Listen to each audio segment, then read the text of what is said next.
ayan mga pare kay, first impression natin ngayon sa pagsakay natin dito kay Axis. First ride natin. Pasok tayo sa trabaho. So makikita natin dito kung gaano siya katipid. Ito si Suzuki Access. Ayan. First impression natin. So ngayon, medyo tingkayad tayo kasi nga 5'5" lang yung height natin. Hindi abot. Kaya kailangan talaga nasa dulo tayo. Makikita natin yung animation niya. Oras natin alas 8 na. Dito yung switch button. Yan, may passing light. Hazard. Yan. May hazard na siya. So ayan, first impression natin ngayon sa Axis. Unang rides natin kay Axis. Nag-iba-ibang kulay to. Ayan, pag kulay green, ibig sabihin tipid. So break-in period pa lang to ngayon, yung Axis natin. Susubukan natin to sa mga traffic kung gaano. Medyo mabigat siya kasi halos 116 kilos ba siya. So ginagamay ko pa, kinakapa ako pa. Medyo mataas sa akin si Axis. Mataas yung height iba kasi pag bansot. Kahit maliwanag, kitang kita mo yung ilaw dito sa panel board. Tsaka napakaganda yung side mirror niya. Yung side mirror niya bilog lang pero malaki naman. CBS na rin to mga pare. Ayan. Napakalambot yung upuan, malapat. Ang ganda ng maneuvers niya. Hindi siya mabigat pag umaandar na siya. Magaan. Iba talagang ng Axis na to. Solid na solid ka talaga dito pag bibili ka. Pag kukuha ka pala ngayong December, may kasamang helmet na siya. Kasama yung helmet niya na Axis. Hindi natin pwedeng isagad to mga pare. So kailangan hanggang 50-60 lang muna siya. Kasi nasa break-in period muna tayo. Ang pagbe-break-in mga pare ko, hindi siya kailangan na ipopol mo talaga, na itotodo mo yung bilis. Maling-mali yun. Kaya yun yung nangyayari na nagkakaroon ng kalampag yung makina. Kaya kailangan talaga pag mag-break-in ka hanggang 50, 50 lang o di kaya 60, okay na yun solid na yun Tsaka napakalakas yung preno niya, yung brake niya. Ramdam mo talaga yung CBS niya. Ito, naninibago pa ako dahil unang rides natin ngayon kay Axis. Mataas siya, maganda siyang para sa akin maganda sa sakyan. The best talaga siyang sakyan. Solid na solid talaga. Tsaka bukod doon, napakaganda yung upuan, napakalambot. Tsaka yung cover niya talagang hindi siya madulas. As in talagang kumakapit. Napakagaan yung handling niya. Ganda ng handling mga pare. Tapos yung makina napakatahimik. Hindi mo talaga as in maririnig yung tunog ng makina. Tingkayad ako dito dahil nga alam natin pag mga 5'5", tingkayad ka talaga dito. Mga 5'6" pataas, siguro lapat na.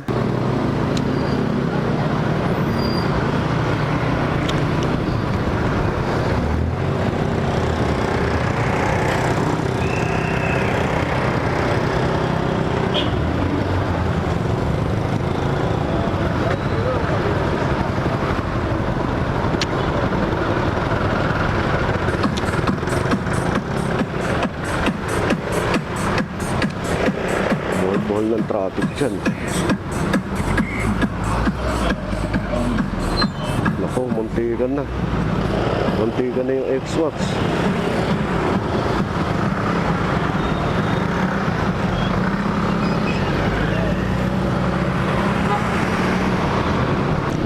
break-in period hanggang 40 lang. So mas matipid to sa boardman.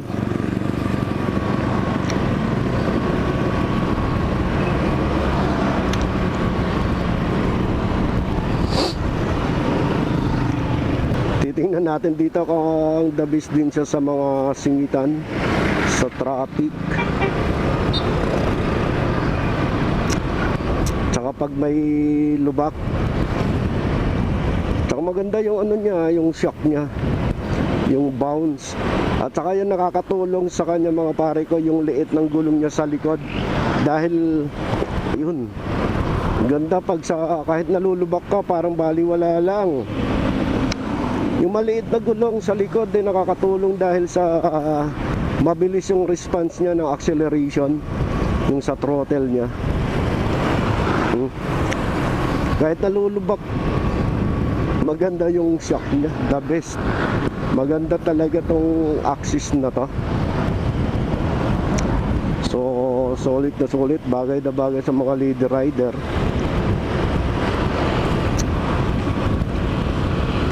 Sa mga lady rider na gaya kay Mrs.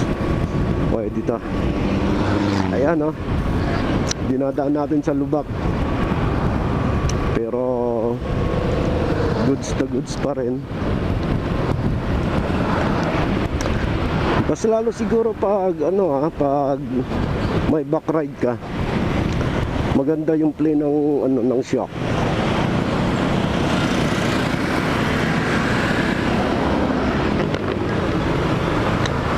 Bukod doon, malalaki yung gulong niya, kaya hindi ka talaga basta-basta makatutumba rito.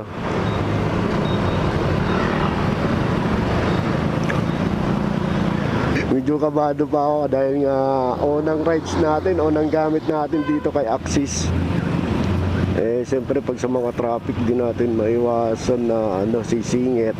Kailangan talagang makakabisado mo yung magamay mo.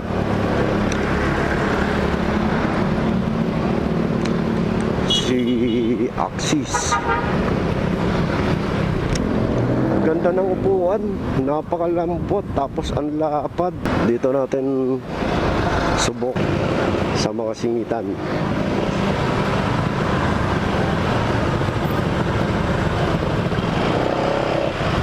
Di tayo basta-basta sisingit kasi nga dahil kailangan gamayin muna natin si Axis. Taka napakaganda yung side mirror niya, oh. May siya, may guma.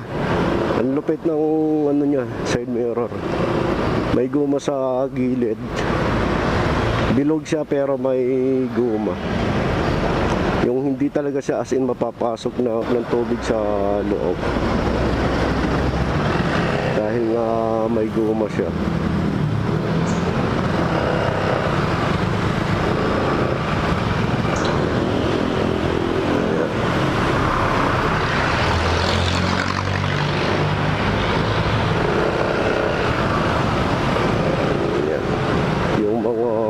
Bus kasi dito na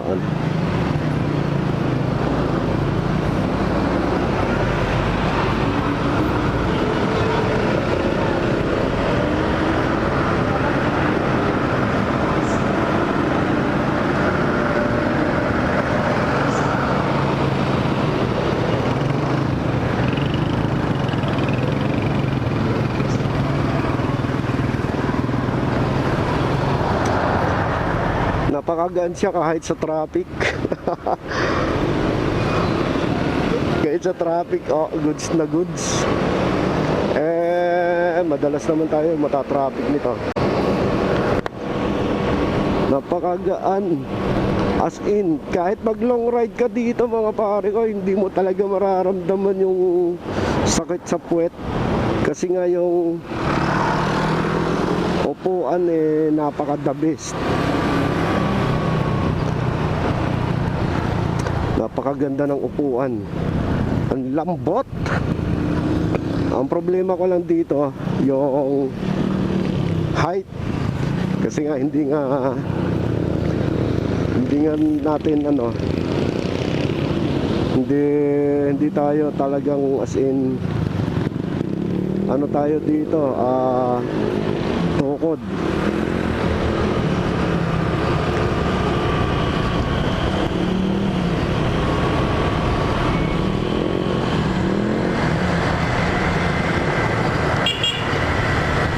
Nakatingkayad tayo, hindi tayo naka-flat.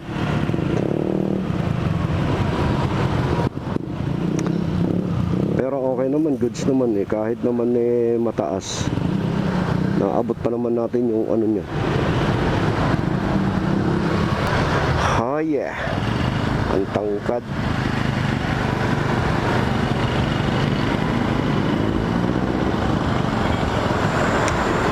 Ayos ah.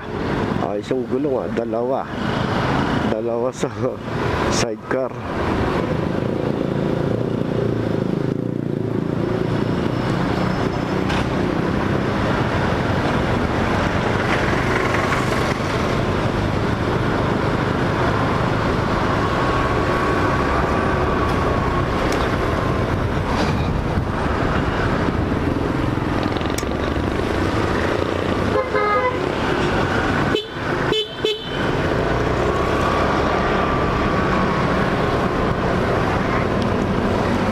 Sa traffic mga pare, mas sa traffic mga pare ko, okay naman si Axis.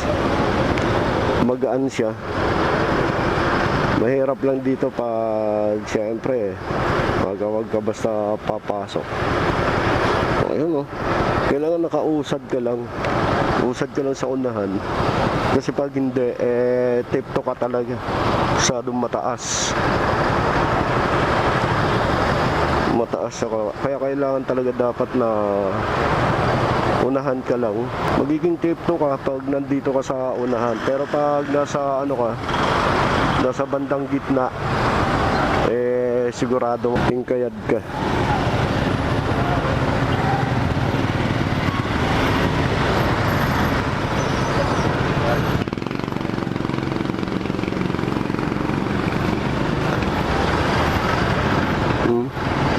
Dahil nga maikli yung sa paa natin, unahan tayo. Sa unahan tayo nakaupo.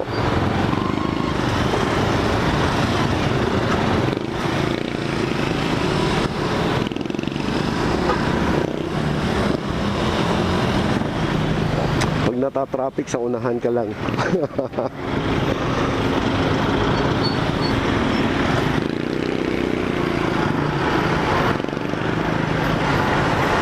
Lakas ng preno niya, lakas ng brake. Ramdam mo yung CBS niya.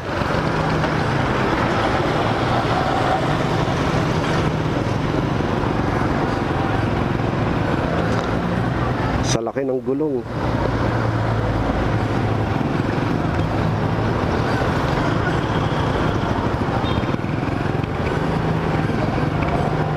So wag muna tayong singit ng singit.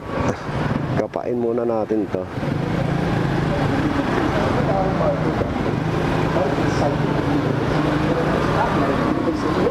Dito sa Jeddah.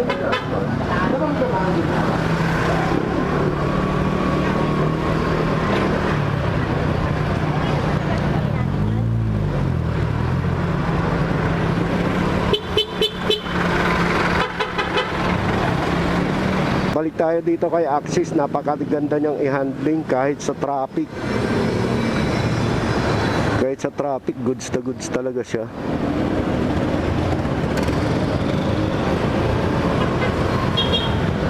Tsaka yung hatak niya na ang ano talaga, ang lakas, ang bilis.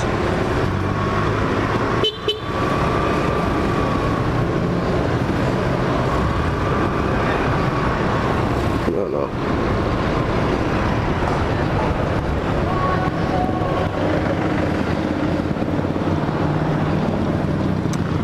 Goods na goods kahit sa ano talaga, sa traffic. Pang ano talaga sa pang city drive, pang city driving talaga siya.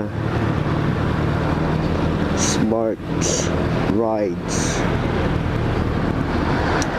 Napakaganda yun. At saka bukod doon, malapad yung footboard niya, footrest niya. Oh. Tapos yung upuan, ang ganda ng upuan, napakalambot. Tapos pagdating sa rides, okay na okay siya.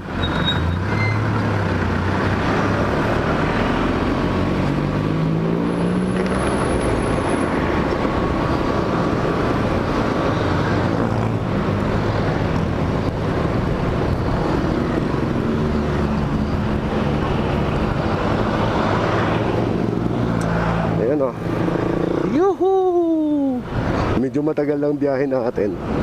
Dito sa panel board natin, nag-iba-iba kulay. Kahit maaraw visible pa rin yung ilaw niya. Green, blue, ganun yung kulay niya. Ayan, may cyan, green. Pag nagiging green, yun yung tipid mode na biyahe mo doon.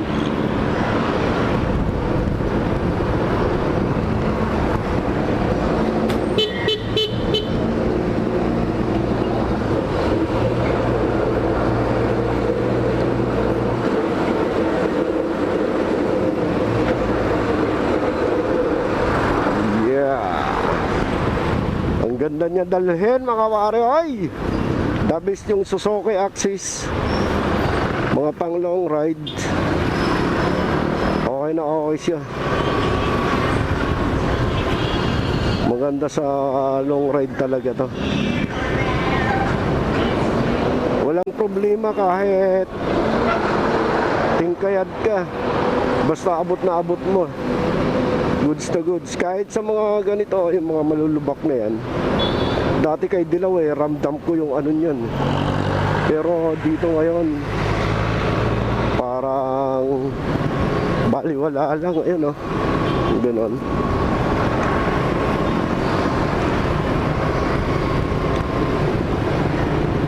Napakaganda.